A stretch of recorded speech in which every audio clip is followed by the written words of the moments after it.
उत्तरच्या जे मतदार आहेत त्यांच्यासमोर नेमका कोणता अजेंडा असेल मनसेचा? उत्तरला एक उत्तर आहे मनसे रेल्वे यांची.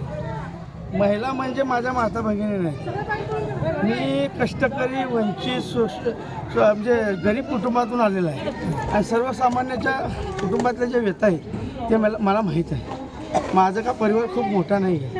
मी पण पालात जन्मलेला आहे आणि हा माझा समाज, माझा भटक्या समाज, माझे सर्व मित्र परिवार आणि माझ्या माता भगिनी जर तुम्हाला माहीत नाही, जर मी निवडून आलो तर तुळजापूरला बिगर चप्पलचं आव्हानी पाणी चालत जातो असं तरी नवस बोलतोय.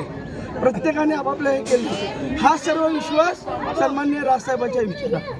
त्यामुळं लोकांकडे पैसे देऊन माणसं येत नाही, परंतु राज ठाकरे साहेबांच्या विचाराचा जो मनसैनिक आहे याच्याकडं एकमेव की राजसाहेबांनी खरोखरच एक निष्ठावंताला आणि एक सर्वसामान्य कुटुंबाला न्याय दिलेला आहे. जो आमच्या व्यथा विधानसभेत मांडल, जो आमचं काहीतरी आमच्या बाळाचं करेल ही त्यांना आशा आहे. त्यांनी माझ्या पाठीशी आहेत म्हणलं तर त्यांची माझ्यावर खूप मोठी जबाबदारी आहे आणि ती जबाबदारी पेलण्याचं शिवधनुष्य राजसाहेबांच्या आशीर्वादानं मी आज उचललेला आणि मला 100% विश्वास आहे की मी येणाऱ्या 23 तारखेला मी विधानसभेत माझा गुलाल उधळणार आणि मी 100% माझं रेल्वेचं इंधन घेऊन मुंबईला जाणार.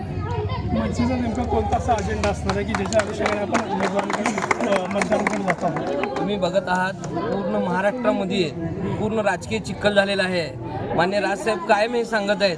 तुम्हाला सांगतो महाराष्ट्रात राजसाहेबांशिवाय दुसरा पर्याय नाही. त्यामुळं आमचा प्रत्येक उमेदवाराचा विजय निश्चित आहे अशी मी तुम्हाला खात्री देतो. जेव्हा बैठक